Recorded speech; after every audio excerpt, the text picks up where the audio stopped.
خوش آمدید نورانی سٹوریز میں۔ وہ جو 4 فرشتے جو اللہ کے سب سے قریب ہیں۔ رات کے آخری پہر کا وقت تھا۔ آسمان پر مکمل سکون چھایا ہوا تھا، جیسے کائنات کسی بڑے سے حکم کے انتظار میں ہو۔ ایک چھوٹا سا بچہ اپنی ماں سے پوچھتا ہے، امی کیا فرشتے واقعی ہوتے ہیں اور کیا وہ ہمیں دیکھ سکتے ہیں؟ ماں کی آنکھوں میں ایک چمک آتی ہے۔ وہ آہستہ سے کہتی ہے، بیٹا تم نے وہ کہانی کبھی نہیں سنی 4 عظیم فرشتوں کی جو اللہ کے سب سے قریب ہوتے ہیں، ان کے پر نور سے بھرے ہوتے ہیں، ان کی آوازیں کائنات کی روح کو ہلا دیتی ہیں اور ان کے قدموں کی چاپ سے آسمان کانپ جاتا ہے۔ بچہ حیرت سے کہتا ہے، کون ہے امی بتائیے نا۔ ماں بولتی ہے، سنو بیٹا، یہ 4 ایسے فرشتے ہیں جنہیں اللہ تعالیٰ نے پوری کائنات کے بڑے بڑے کاموں میں مقرر فرمایا ہے۔ ان کا تذکرہ سن کر دل لرز اٹھتا ہے، روح جھکنے لگتی ہے۔ حضرت جبرائیل علیہ السلام۔ اللہ کا پیغام پہنچانا، وحی لانا۔ حضرت جبرائیل علیہ السلام وہ فرشتے ہیں جنہوں نے قرآن پاک کے تمام احکامات نبی کریم صلی اللہ علیہ وآلہ وسلم تک پہنچائے۔ ان کے 4 عظیم پر ہیں اور ان کا نور اتنا شدید ہے کہ اگر وہ اپنی اصل شکل میں ظاہر ہو جائیں تو پہاڑ بھی ریزہ ریزہ ہو جائیں۔ ایک بار نبی کریم صلی اللہ علیہ وآلہ وسلم نے حضرت جبرائیل کو ان کی اصل حالت میں دیکھا، 600 پر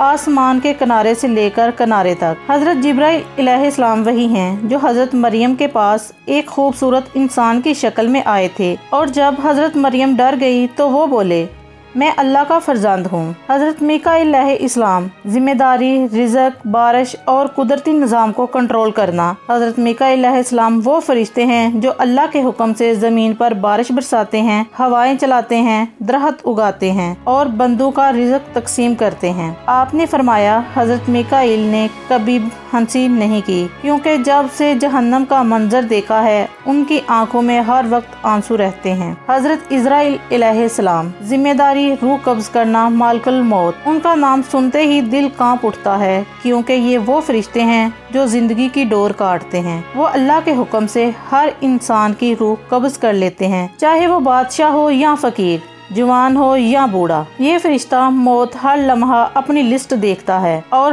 ہر روزانہ کئی ہزار روحیں اللہ کے حکم سے قبض کرتا ہے، لیکن سب سے اہم لمحہ تب آتا ہے جب اس لسٹ میں ہمارا نام آ جائے۔ حضرت اسرافیل علیہ السلام، سور پھونکنا، قیامت کا اعلان۔ حضرت اسرافیل علیہ السلام نے اپنے منہ سے سور لگا رکھا ہے، ان کے ہونٹ اس پر جم چکے ہیں اور ان کی نظریں مسلسل عرش الہی کی طرف لگی ہیں، بس اللہ کے حکم کا انتظار ہے۔ جس دن حضرت اسرافیل علیہ السلام سور پھونکیں گے، آسمان گر جائے گا، زمین الٹ جائے گی اور پہاڑ دھول بن کر اڑیں گے۔ یہ قیامت کا آغاز ہوگا۔ ماں نے کہانی ختم کی تو بچہ چپ چاپ سن رہا تھا۔